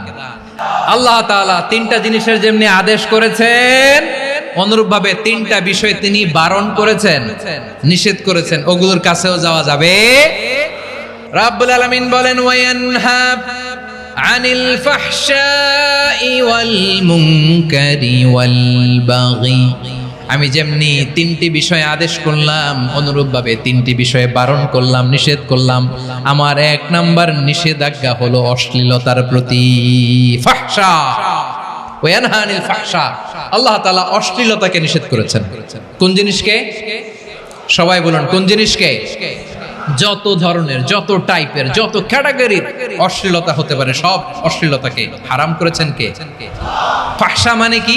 কথায়, কাজে, আচরণে, কমেন্ট, ফেসবুকের কমেন্টসে যত ধরনের নোংরামো আছে, যত ধরনের অশ্লীলতা আছে, এটাকে আরবিতে বলে ফাহশা। রাব্বুল আলামিন বলেন, কুল ইন্নামা حرم ربي الفواحش ما ظهر منها وما بطن। ও নবী, আপনি বলে দেন, আমার রব প্রকাশ্য, অপ্রকাশ্য, স্পষ্ট কিংবা অস্পষ্ট, দৃশ্যমান কিংবা অদৃশ্যমান সব অশ্লীলতাকে হারাম করেছেন। সব ধরনের অশ্লীলতা হারাম। আল্লাহ তাআলা আমাদেরকে অশ্লীলতা থেকে বাঁচান। এবার বলেন, আমাদের সমাজে অশ্লীলতা আছে না নাই? অশ্লীলতা নানা ভাবে, নানা নামে, নানা মোড়কে আমাদের সমাজে আছে না নাই? সংস্কৃতির নামে, ফ্যাশনের নামে, বিনোদনের নামে, উপন্যাসের নামে, কনসার্টের নামে অশ্লীলতা আছে না নাই? আপনি দেখেছেন কনসার্টগুলোর অবস্থা? আমাদের তরুণ তরুণীরা, আমাদের যুবক যুবতীরা, আমাদের জেনজিরা, কি অবস্থা ওইখানে? কনসার্টের নামে অশ্লীলতা আছে না নাই?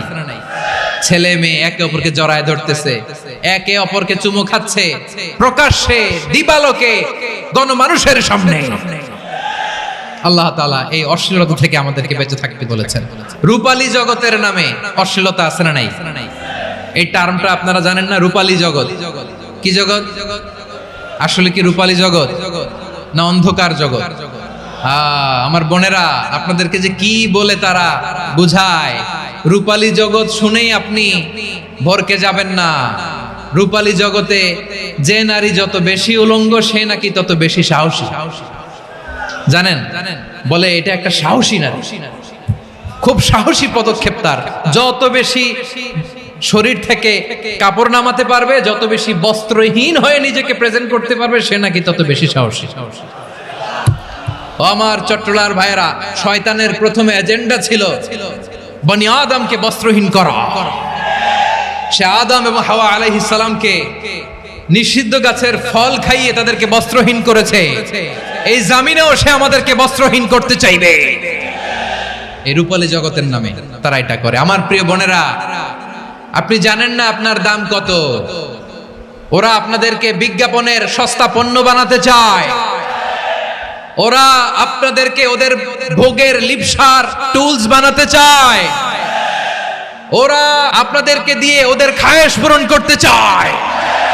এটা আপনাদের জন্য মোটেও ডিগনিটি নয়, এটা আপনাদের জন্য সম্মান নয়। আপনার সম্মান শালীনতায়, আপনার সম্মান হেজাবে, আপনার সম্মান ভদ্রতায়, আপনার সম্মান আপনার ডিসেন্ট পোশাকে। পোশাক বলে দেয় এই নারীটা ভদ্র না অভদ্র। পোশাক বলে দেয় এই মেয়েটা কোন ঘরের মেয়ে। আপনি জানেন না, আপনারা সস্তা পণ্য বানায়, ভোগের পণ্য, বিলবোর্ডে আপনাকে উলঙ্গ করে উপস্থাপন করে। এই অশ্লীলতার সাথে ইসলামের কোনো সম্পর্ক। এজন্য আল্লাহ বলেন, আমি অশ্লীলতাকে হারাম করেছি। অশ্লীলতাকে হারাম করার প্রথম কারণ হলো এর মাধ্যমে মানবতাকে অপমানিত করা হয়। কারণ মানুষের সম্মান মানুষের পোশাকে। মানুষ যখন পোশাকহীন হয়ে যায়, বস্ত্রহীন হয়ে যায়, তার সম্মান কমে যায়, ঠিক কিনা? অশ্লীলতাকে হারাম করার প্রথম কারণ হচ্ছে মানুষ মানুষকে অপমান করে। একটা নারী, সে তো সম্মানিত, নারী যে কত সম্মানিত নারীরা এটা বুঝেই নাই। বিশ্বনবী বলেন, আদ-দুনিয়া কুল্লুহা মাতা ওয়া খায়রু মাতা'আদ দুনিয়া আল মারআতু সালিহা। আমার বোনেরা, 5টা প্যান্ডেলে আপনারা এলইডিতে আমার আলোচনা শুনছেন, আমি জানি। আপনাদের এই গর্ভ যে কত দামি আপনি জানেন না। আপনার পেট থেকেই আসবে আগামী দিনের সালাহুদ্দিন আল আইয়ুবী। আপনার পেট থেকেই আসবে অনাগত দিনের ইমাম মাহদী আল মুনতাযর। আপনার পেট থেকেই আসবে অনাগত দিনের ফয়সাল, ওয়াসিম, মুগ্ধ, আবু সাইদের মতো বীর যোদ্ধা। আমার প্রিয় বোনেরা, আমার প্রিয় বোনেরা, বিশ্বনবীর কথার ওজন খেয়াল করেন। আদ-দুনিয়া কুল্লুহা মাতা ওয়া খায়রু মাতা'আদ দুনিয়া আল মারআতু সালিহা। দুনিয়ার সবকিছুই অ্যাসেট, এর মধ্যে সবচেয়ে দামি অ্যাসেট নেককার নারী। আপনার গর্ভ যে কত দামি আপনি জানেন না। নিজের সময়টাকে কাজে লাগান, কোরআন পড়েন, সুন্নাহ পড়েন। আপনার অনেক দায়িত্ব ঘরে। You are the MD of your family. একটা family it's a very big institution. পরিবার একটা অনেক বড় প্রতিষ্ঠান। And you are the MD of your institution. আপনি এই পরিবারের MD, managing director of your family. এখানে আপনার কত দায়িত্ব। আপনি ছেলে মেয়েদেরকে তারবিয়া করবেন, আপনি আপনার স্বামীর জন্য ঘরটারে জান্নাতের নীর বানাবেন, আপনার জন্য জান্নাতের ডুপ্লেক্স বাড়ি ওইখানে তৈরি করে রাখবে কে? আপনি যে কত দামি আপনি জানেন না। নারীদেরকে আল্লাহ বানিয়েছেন উচ্চতর করে, নিম্নতর নয়। নারীদেরকে ছোট্ট জিনিস দিলে এটারে বড় করে দেয়। নারীদেরকে ভ্রূণ দিলে, শুক্রাণু দিলে নারী এটারে বাচ্চা হিসেবে উপহার দেয়, ঠিক কিনা? বিয়ের মাধ্যমে স্বামী যখন তার শুক্রাণু তার স্ত্রীকে উপহার দেয়, স্ত্রী রিটার্নে কি উপহার দেয়? ফুল ফর্ম বেবি, মানব সন্তান। দেখছেন, আপনি দিলেন একটুকুনি, দিছে বিশাল। আপনি যদি নারীকে বাজার এনে দেন, নারী এটাকে সুস্বাদু খাবারে রূপান্তর করে দেয়। আপনি তাকে একটা মুচকি হাসি দিয়ে দেন, সে তার কলিজা দিয়ে দেয়। কিন্তু যদি আপনি তার মনে কষ্ট দেন, সে আপনার জীবনকে জাহান্নাম বানায়া দেয়। নারীর মন বুঝতে পারলে নেয়ামত, বুঝতে না পারলে কিয়ামত। আমার প্রিয় বোনেরা, আপনি যে কত দামি আপনি জানেন না। অনেক দামি আপনি। আপনাদেরকে যেন ভোগের সস্তা পণ্য বানাতে না পারে, আপনাদেরকে সচেতন থাকতে হবে। তাহলে কেন আল্লাহ তাআলা এই ফাহশা অশ্লীলতাকে হারাম করলেন? 1 নাম্বার, এতে হিউম্যান ডিগনিটি কমে। 2 নাম্বার, এতে মানুষের অধিকার নষ্ট হয়। আপনি বিয়ে করেছেন, এরে পরকিয়া করেন, ওর সাথে এরকম আছে না নাই? স্ত্রীর অধিকার নষ্ট করেছেন। আপনি বিবাহ সম্পর্কে আবদ্ধ হয়েছেন তার সাথে, আপনি পরকিয়া করেন ওই ছেলের সাথে, আপনি আপনার হাজবেন্ডের সাথে বিট্রে করেছেন। এজন্য আল্লাহ অশ্লীলতাকে হারাম করেছেন। অশ্লীলতাকে হারাম করার আরেকটা কারণ হচ্ছে আল্লাহ তাআলা এই হিউম্যান জেনারেশনকে এটাকে প্রিজার্ভ করতে চায়। হিফজুন নাসল, এটা মাকাসিদুশ শরিয়ার অনেক গুরুত্বপূর্ণ একটা মাকাসিদ, অনেক গুরুত্বপূর্ণ। আপনার নাসল, আপনার জেনারেশনকে সংরক্ষণ করা। এই যে আসতেছে ফেব্রুয়ারি, কত ফেব্রুয়ারি জানো? এটা কি বিশ্ব ভালোবাসা দিবস? হ্যাঁ, কি দিবস? এই বিশ্ব ভালোবাসা দিবসের সাথে মুসলমানদের কোনো সম্পর্ক নাই। আমার প্রিয় ভাইরা, এই যে আপনি অবৈধ সম্পর্কে জড়ালেন, কেন আল্লাহ অশ্লীলতাকে হারাম করেছে দেখেন। বলতেছিলাম যে এটা আপনার নাসল, আপনার জেনারেশন, আপনার লিনিয়েজ, আপনার বংশকে প্রিজার্ভ করা। কে কার বাবা, কে কার মা, বাবা মা জানা, প্রজন্মকে প্রিজার্ভ করা, এটা ইসলাম ওয়াজিব করে দিয়েছে। এই যে অবৈধ সম্পর্কের কারণে, বিশ্ব বেহায়া দিবসের কারণে, এগুলোর আউটকাম, আউটপুট হিসেবে মাঝে মাঝে এই ঢাকা মেডিকেলের ডাস্টবিনে নবজাতকের বাচ্চার কান্নার আওয়াজ শুনতে পাওয়া যায়। চট্টগ্রাম মেডিকেলের ডাস্টবিনে নবজাতকের কান্না শুনতে পাওয়া যায়। বীর চট্টলার মুসলমানেরা বুঝতে পারলে আওয়াজ করে বলেন, এই যে চট্টগ্রাম মেডিকেলে যে নবজাতকটা পাওয়া গেল, ওর বাবাকে আমাকে বলেন, ওর মাকে, ও কোন ফ্যামিলির সন্তান কেউ জানে? আপনি হিউম্যান ডিগনিটিকে অপমান করেছেন না? আপনি তার ভবিষ্যৎকে অন্ধকার করেছেন না? আপনি তার লিনিয়েজকে প্রশ্নবিদ্ধ করে দিয়েছেন না? এই জন্য আল্লাহ তাআলা অশ্লীলতাকে আমাদের জন্য হারাম করে দিয়েছেন। পড়েন সুবহানাল্লাহ। এই জন্য রাব্বুল আলামিন বলেন, কুল ইন্নামা حرم ربي الفواحش ما ظهر منها وما بطن প্রকাশ্য সব অশ্লীলতাকে হারাম ঘোষণা করে দিয়েছে কে? আবার দুনিয়ার বুকে যারা অশ্লীলতার প্রসার করে তাদের জন্য শাস্তি মজুদ রেখেছে কে? রব্বুল আলামিন বলেন, ইন্নাল্লাযীনা ইউহিব্বুনা আন তাশিআল ফাহিশাতু ফিল্লাযীনা আমানু লাহুম আযাবুন আলীমুন ফিদ দুনিয়া ওয়াল আখিরাতি ওয়াল্লাহু ইয়ালামু ওয়া আনতুম লা তা'লামুন। নিশ্চয়ই যারা বিশ্বাসীদের মাঝে অশ্লীলতার প্রচার প্রসার করতে চায় তাদের জন্য আমি মর্মন্তুদ শাস্তি প্রস্তুত করে রেখেছি, দুনিয়াতেও রেখেছি, আখিরাতেও রেখেছি। ঘোষণাটা কার? যারা এই নাটকের নামে, সিনেমার নামে, রূপালী জগতের নামে, মুভির নামে, ওটিটি প্ল্যাটফর্মের নামে আমার সমাজে অশ্লীলতা ছড়াতে চায় তাদের জন্য কঠিন মর্মন্তুদ শাস্তি মজুদ রেখে দিয়েছে কে? ও আমার বোনেরা, এখনো আপনি জাগবেন না? এখনো আপনার চিন্তার দুয়ারে এখনো নাড়া পড়ে নাই? ওরা আপনাকে উলঙ্গ বানাতে চায়, ওরা আপনাকে আইটেম গার্ল বানাতে চায়। এজন্য ইসলাম অশ্লীলতাকে হারাম করেছে। হারাম। ইসলাম বলেছে যোজন যোজন দূরে থাকো, ওরা বলে না কাছে আসো, কাছে আসার গল্প, ক্লোজ আপ ওয়ান, কাছে আসার গল্প আছে না নাই? তাহলে অশ্লীলতার সাথে আমাদের কোনো সম্পর্ক? সবাই বলতে পারেননি, আওয়াজ করে বলুন, অশ্লীলতার সাথে আমাদের কোনো সম্পর্ক? আমরা এই সমস্ত ক্লোজ আপ ওয়ান, কাছে আসার গল্পের প্রোগ্রামে যাব? আমরা কোন ধরনের অশ্লীল কন্টেন্ট সোশ্যাল মিডিয়ায়, টিভিতে দেখব? রব্বুল আলামিন বলেন, ওয়ায়ানহা আনিল ফাহশাই ওয়াল মুনকারি ওয়াল বাগি। তিনটা জিনিসকে আমি নিষিদ্ধ করলাম। এক নাম্বার হলো ফাহশা, অশ্লীলতা। দুই নম্বরে হলো মুনকারের সমস্ত মন্দ কাজ। মুনকার মানে হচ্ছে যত মন্দ কাজ, খারাপ কাজ, বাজে কাজ, এটার বলে মুনকার। এটার কি বলে? আপনারা পড়ছেন না, তা'মুরুনা বিল মা'রুফি ওয়া তানহাউনা আনিল মুনকার। সৎ কাজের আদেশ, অসৎ কাজের নিষেধ। মুনকার, মুনকার হচ্ছে মানুষের স্বাভাবিক বিবেকবোধ যেটাকে খারাপ বলে, ওইটাই মুনকার। পৃথিবীর সব আসমানি গ্রন্থ যেটাকে খারাপ বলেছে, মানুষের স্বাভাবিক বিবেকবোধ যেটাকে খারাপ বলেছে, এগুলো সব মুনকার। যেমন ইফতিজিং, এটা কি ভালো না খারাপ? মজুদদারি, খাদ্যে ভেজাল দেওয়া, ওজনে কম দেওয়া, মাছে ফরমালিন মিশানো, চাঁদাবাজি, টেন্ডারবাজি, দখলবাজি, এগুলো আমাদের স্বাভাবিক বিবেকেই বলে এগুলো খারাপ, এগুলো হচ্ছে মুনকার। আল্লাহ তাআলা এই মুনকার থেকে আমাদেরকে বেঁচে থাকতে বলেন, আর শয়তান এই মুনকারের প্রতি আমাদেরকে উদ্বুদ্ধ করে। আল্লাহ তাআলা বললেন, ইয়া আইয়ুহাল্লাযীনা আমানু লা তাত্তাবিউ খুতুওয়াতিশ শাইতান ওয়া মান ইয়াত্তাবি' খুতুওয়াতিশ শাইতানি ফাইন্নাহু ইয়া'মুরু বিল ফাহশাই ওয়াল মুনকার।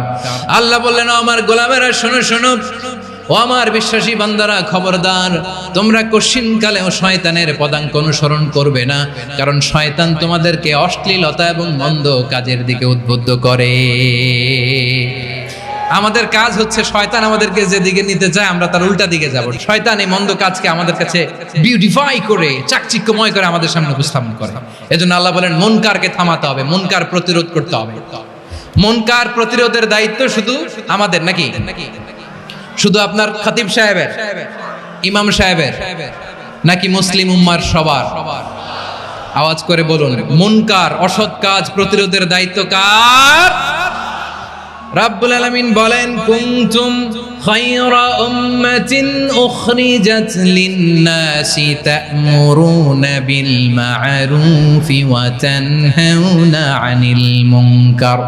তোমাদেরকে শ্রেষ্ঠ জাতি করে জমিনের মধ্যে আবির্ভূত করা হয়েছে, যাতে করে তোমরা জমিনের ভেতরে সৎ কাজের আদেশ করতে পারো আর অসৎ কাজের নিষেধ করতে পারো। উম্মাহ, কুনতুম খায়রা, তাহলে গোটা উম্মার দায়িত্ব, এটা বুঝতে পারছেন তো?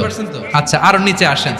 এরপরে আল্লাহ বললেন, শুধু উম্মাহ না, এই জমিনের রাজত্ব আমি যাদের হাতে দেই এই জমিনের মালিক আমি যাদেরকে বানিয়ে দেই, যাদেরকে আমি সরকারের দায়িত্ব দেই, তাদেরকেও মুনকার প্রতিরোধের দায়িত্ব দিয়েছে কে? আল্লাহ বলেন যারা ক্ষমতার মসনদে বসেছে তাদেরকে 4 দফা কর্মসূচি আমি আল্লাহ দিলাম। আওয়াজ করে বলেন কয় দফা?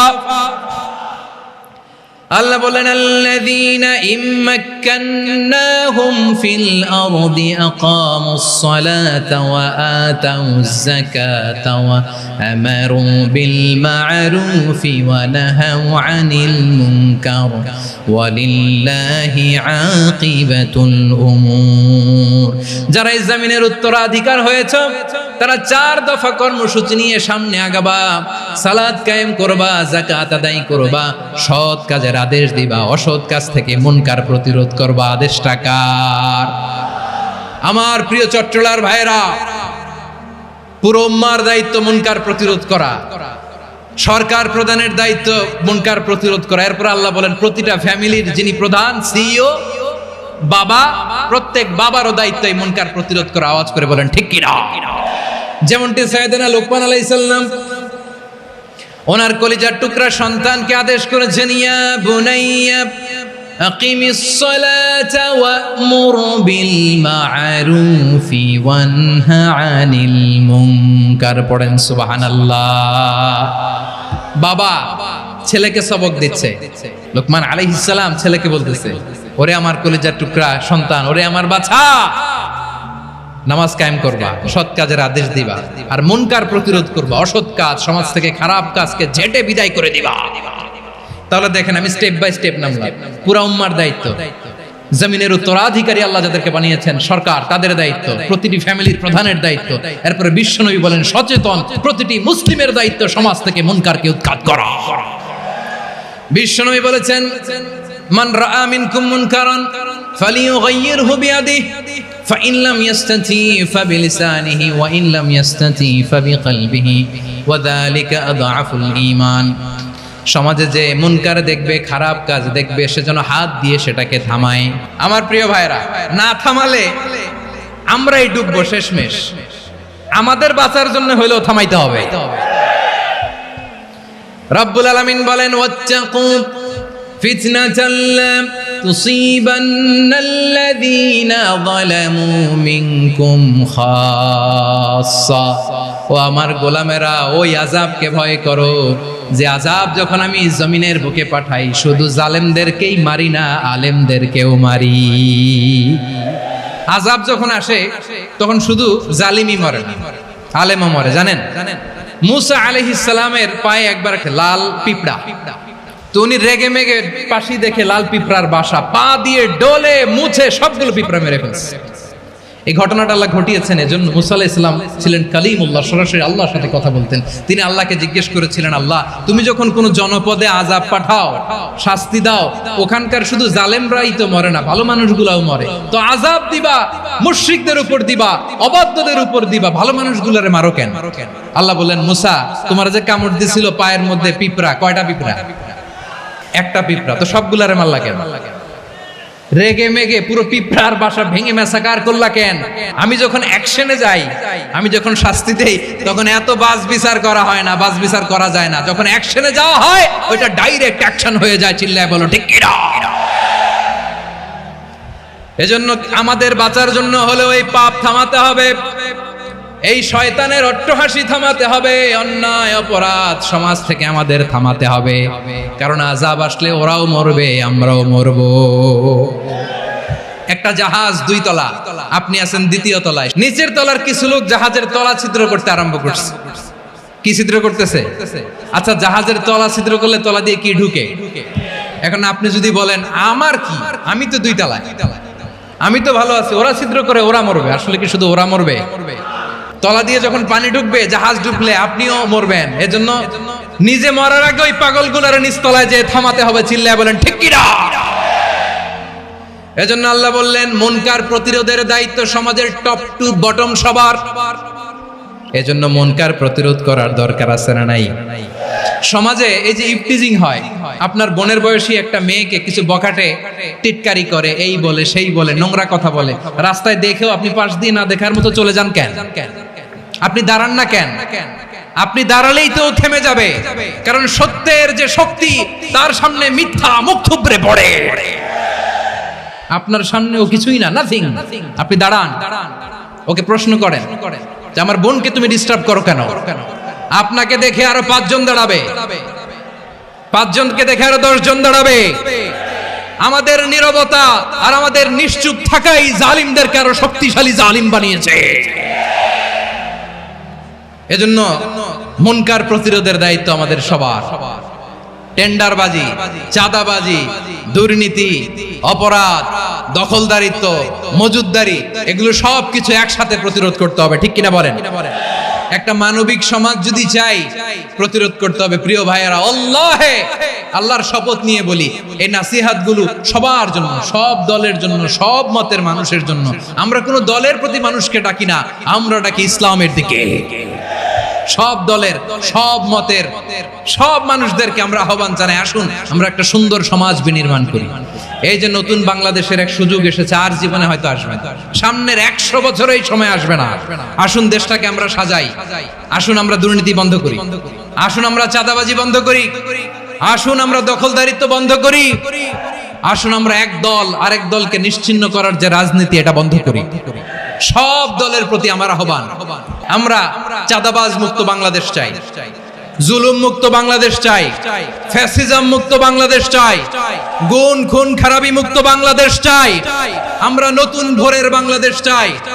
ওই বাংলাদেশ পাওয়ার জন্য মুনকার প্রতিরোধে, অন্যায় প্রতিরোধে যদি বাঘের বাচ্চার মতো, আবু সাইদের মতো 2 হাত উঁচু করে, বুককে টান টান করে প্রসারিত করে দাঁড়াতে হয়, রাজি আছো মুসলমান?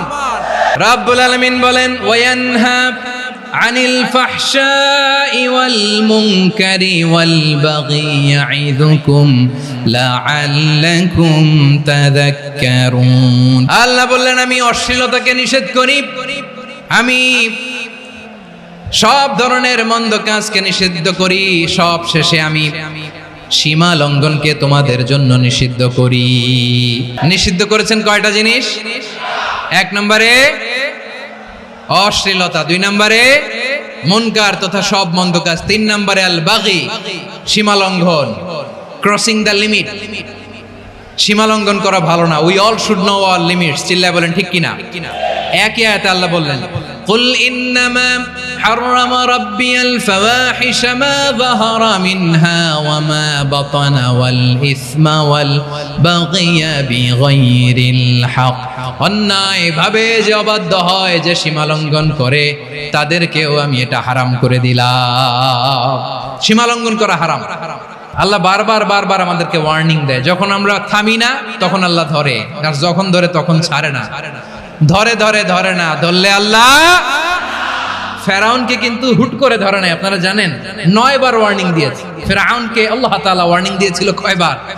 রাব্বুল আলামিন বলেন, ওয়ালাকাদ আতাইনা মূসা 9 আয়াতিন বাইয়িনাত। 9টা মুআজিজা দেখিয়েছি, 1 2 3, বারবার এইভাবে রিমাইন্ডার, ওইভাবে রিমাইন্ডার, এইভাবে নসিহত, ওইভাবে দাওয়া। ফাকুলা লাহু কাওলান লাইয়িনা, নরম করে বলো, সফট করে বলো, যত ওয়ে হতে পারে দাওয়া মেথডোলজি। মুসা আলাইহিস সালামের সব অ্যাপ্লাই শেষ, 10ম বারে যে আল্লাহ ধরছে। 10ম বারে যে ধরেছে। এজন্য আল্লাহ বলেন, আমি সীমা লঙ্ঘনকে পছন্দ করি না। কোরআনের অন্য আয়াতে বাগীকে বলা হয়েছে আল ইতিদা। সীমা লঙ্ঘন যারা করে তাদেরকে আল্লাহ বলেছেন মুতাদিন। ওয়াকাতিলু ফি সাবিলিল্লাহিল্লাযীনা ইউকাতিলুনাকুম ওয়া লা তা'তাদু ইন্নাল্লাহা লা ইউহিব্বুল মুতাদিন। আমি সীমা লঙ্ঘনকারীদেরকে কোশ্চিনকালেও পছন্দ করি না। আমরা যেন সীমা লঙ্ঘন না করি, রাজি আছেন তো? যে কোনো ক্ষেত্রে ইবাদতে যেন সীমা লঙ্ঘন না করি। অনেকে আমরা ইবাদতে সীমা লঙ্ঘন করে ফেলি। বিশ্বনবী সাল্লাল্লাহু আলাইহি ওয়াসাল্লাম যেটা শিখিয়েছেন, এর বাইরে যে অতিরিক্ত বুজুর্গ হতে চায়, এরকম আছে না নাই? কোন ক্ষেত্রেই সীমা লঙ্ঘন করা যাবে, এমনকি যুদ্ধ ক্ষেত্রেও না। বিশ্বনবী সাল্লাল্লাহু আলাইহি ওয়াসাল্লাম বলেন, খবরদার যুদ্ধ ক্ষেত্রেও সীমা লঙ্ঘন করো না। কি সুন্দর ইসলাম আমরা পেয়েছি। বিশ্বনবী বলেন, খবরদার যুদ্ধের ময়দানে কোনো নারীর গায়ে হাত তোলো না, কোনো শিশুর গায়ে হাত তোলো না, কোনো গবাদি পশু হত্যা করো না, কোনো শস্য ক্ষেত্র ধ্বংস করো না, ইবাদতরত অন্য ধর্মের কোনো সন্ন্যাসীর গায়ে হাত তোলো না। বলেন সুবহানাল্লাহ। তাহলে আমরা সীমা লঙ্ঘন করতে পারবো প্রিয় ভাইরা, একটা সুখী, সমৃদ্ধ, শান্তির সমাজ, মানবিক সমাজ যদি আমরা গঠন করতে চাই, আমাদের আল্লাহর দেয়া কয়টা আদেশ মানতে হবে বলেন দেখি? আর বেঁচে থাকতে হবে কয়টা জিনিস থেকে? আল্লাহর আদেশ কি? 1 নাম্বার আদাল, ন্যায়পরায়ণতা। আমরা সুবিচার, সুশাসন, ন্যায় বিচার চাই কি চাই না? 2 নম্বরে কি ছিল? মাশাআল্লাহ, আমরা যেন সবার প্রতি দয়া পরবশ হই, ইহসান করি। 3 নম্বরে কি ছিল? নিকটাত্মীয়দের দান করা, তাদের অধিকার প্রাপ্য বুঝিয়ে দেওয়া। পাশাপাশি 3টা জিনিস থেকে আল্লাহ বারণ করেছেন, নিষেধ করেছেন। তার প্রথমটা ফাহশা, অশ্লীলতা। অশ্লীলতার সাথে আমাদের কোনো সম্পর্ক। 2 নম্বর নিষেধাজ্ঞা কি ছিল? আল মুনকার, সমাজের যত মন্দ কাজ এগুলোকে আমরা প্রতিরোধ করব। রাজি আছেন তো সবাই? 3 নম্বরে আল বাগি, সীমালঙ্ঘন। কোন মুসলিম সীমালঙ্ঘন করে না। রাব্বুল আলামিন শেষে বললেন